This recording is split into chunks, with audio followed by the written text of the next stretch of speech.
In the recreational drug scene, fiend-based offenses are considered especially heinous. From snorting grandma's ashes because you're a broke cokehead degenerate to month-long Xan and alcohol-induced benders, these are their stories. What is up, my fellow degenerates out in YouTube land? How's your morning going? Afternoon, evening, nighttime? It is the homie Blurred Vision, back with yet another story time video. This time, I've got a banger of a story to share with y'all. The mobile liquor store. Yes, you heard me right. This is probably going to be one of the best stories that I currently have on the channel. But before I get into the story, I want to ask you all to like the video and subscribe if you happen to find my stories entertaining. It helps out a lot. It'll help the channel grow. And the more engagement that I get with the videos, the more degenerate moments I can share with you from my life. Thank you very much. Let's get back into it. So, the mobile liquor store. Now, I talked about this in, I think, my swiping some Jim Beam and Krispy Kreme video. I talked about at least the title of this video, the mobile liquor store. And just to reiterate, just like all my previous stories that I've posted, this story happened all the way back during the beginning of my drug phase in 2018, 2017. I'm not really too sure on the year, but yeah. So at this point, I had a few experiences under my belt. I had hit nicotine, I had drank some liquor, I had smoked some weed at this point, and I believe that I had robo-tripped at this point. I'm not entirely sure. So while I was still new to drugs, I kind of was getting used to the headspace that drugs put you in, and I was wanting to do them more and more. So anyway, like usual, it was a hot, humid day, summer 2018, and me and the boys wanted to get nice and lit. So I texted our group chat that I was bored as fuck and wanted to go out and get some liquor. The first two people to respond, of course, were the boy Coles. You already know him. He's going to be in a lot of stories. But also the other person that hit up the group chat after I texted it is a new face that I haven't had in a story yet. We're going to call him Brad. And Brad's pretty lit. I'm going to have a bunch of stories with him in it too. He was a big part of our friend group at the time. Eventually, he stopped hanging out, at least with me, a lot. But yeah, I have a bunch of stories where I help him sneak out of his house. We do a bunch of dumb shit. He goes out to the sticks with us a bunch, which if you haven't heard of the sticks, I believe I had it in one of my other videos. I'm not sure which one. But anyway, yeah, so Coles and Brad hit up the group and say they'd be down to steal some liquor with me. So Coles tells me that he's going to come pick me up, because that's just what Coles always did. He loved to be the one driving around. I'm not sure if he was scared of my driving whenever I'd be the one driving or what, but he was just usually the designated driver of the group. So about 15-20 minutes later, Coles pulls up to my house. I hop in the whip, dap him up, ask him how he's been and whatnot as we go to grab Brad. And Brad's house was another 15-20 minutes away from my house. So Coles had to do a lot of driving that day. And, God bless, he didn't make us pay any gas money. He was, just down to do it. Basically, he got compensated in a lot of liquor, you'll come to find at the end of the story. So we get to Brad's house.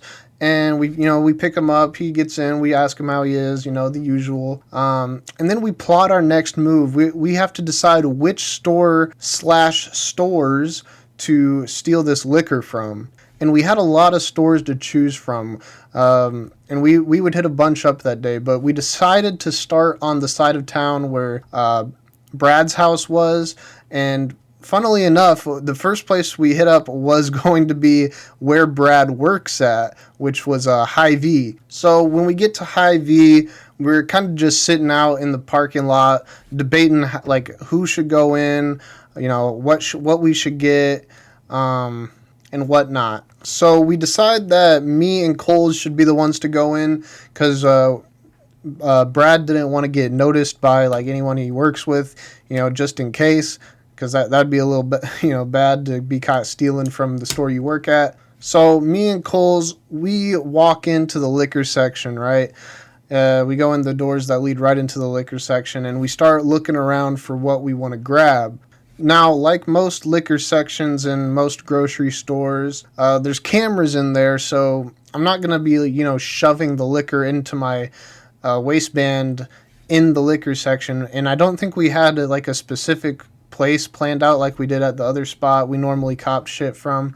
So we kind of had to just improvise. So I found, I think, like some peach Svedka, and I think that might have been the only one I got at that store. And Cole's grabbed, I think it was some kind of whiskey, either Jack or Jim Beam. And then I believe we walked down into like the soda section, and it was probably sketch because I always had a jacket on and it's hot and in the summer, so luckily no one like caught us at this place. But yeah, I just shoved the Svedka into my waistband. Caleb did the same, and we walked out. Luckily, we had found 2 bottles that didn't have any RFID sensors on them, so we could just walk through the detectors no problem. And we make it back out to the car, and that's our first 2 bottles of alcohol for the day. So around the time that we were walking out of Hy-Vee with the liquor, Andy had shown up, and he was chatting with Brad and whatnot, and he was going to get in on the action because Andy, he really loved his liquor at the time. So now we had 4 people that were going to be able to cop stuff, and you can see how after we hit up a few more stores, we were going to get a crap ton of fucking alcohol. But, like the degenerates we were at the time, as soon as we got those first 2 bottles, I think we opened up the peach Svedka that I had stolen, and, we started drinking on it. Now, let me just say this. Don't do what I do, okay? Don't do what me and my friends do. Do not drink and drive. But, yes, even Cole's, took a few sips of that shit. We just passed it around. It's not a good idea, boys. We were dumb teenagers. We're smarter now. But in a lot of these stories, you'll come to find that we did drugs while driving. Yeah, it was not a good idea. We weren't smart. Don't do what we do. I don't really know what else to say besides that.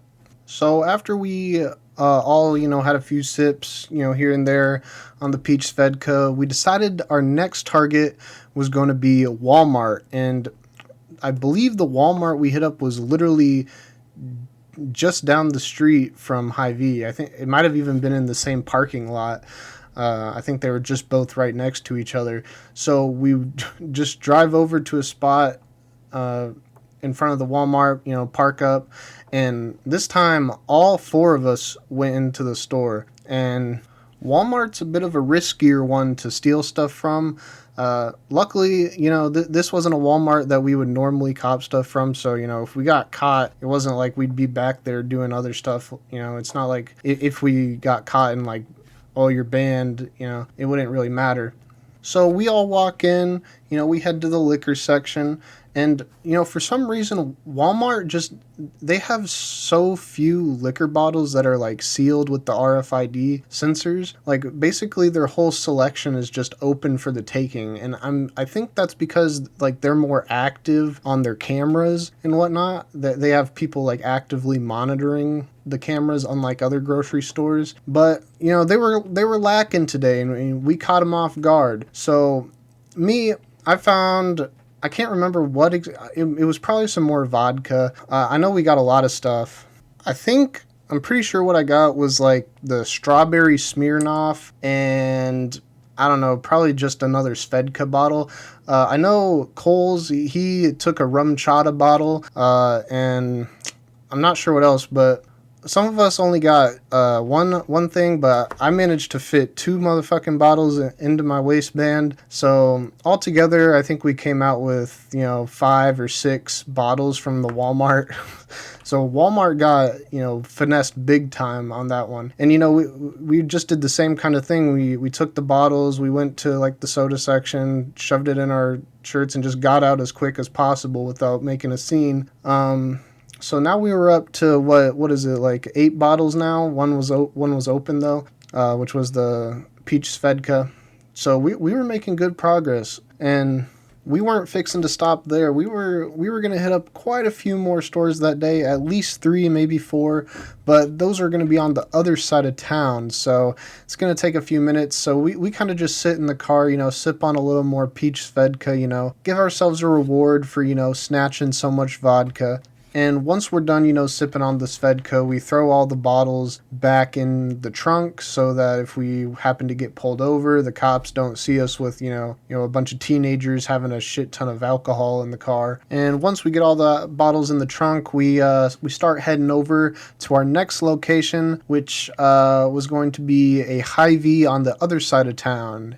We also hit up another Walmart, and we hit up the usual spot that we cop stuff from. I don't say the name because it's like a local place. And we just repeat what we've been doing, We send either, 3 or 4 of us in there at a time. We each grab, 1 to 2 bottles, whatever we can get. And we, hide it under our in our waistband under our shirt, and we just get out as quick as possible, So once we had finessed from the 3 stores on my side of town, in total we probably had, I want to say, around 21, 22 bottles of alcohol, and basically all of them were, unopened. We had only opened the peach Svedka. I don't think we had finished it by that time, but it was probably getting close, sharing it between 4 people. But we had basically pulled off the liquor heist of the century. I mean, 21, 22 bottles at probably, roughly $15 a bottle. Some even, were more than that. Well, that's like $300+ that we stole that day. And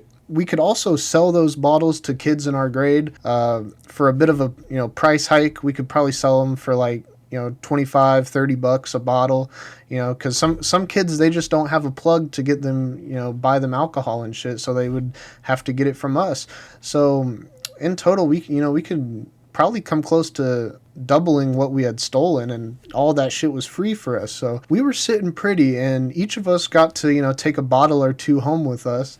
So all's well that ends well, But anyway, yeah, that's basically the whole story. I mean, you may hear about the mobile liquor store throughout some other stories because we'd be selling off bottles to, buy weed and whatnot. And you'd be surprised at how many kids, requested alcohol from us, because there would always be a party every weekend, and there would always be people that needed alcohol for that, because most of the parties, back in high school were a kind of bring your own alcohol kind of thing. So there was never really a shortage of people that needed alcohol. And, me and the boys, we could always provide because we were always out there, stealing some shit. So we made a pretty penny off of selling alcohol back in high school. But anyway, guys, that's the end of this story. I'm going to try to upload more frequently, of course.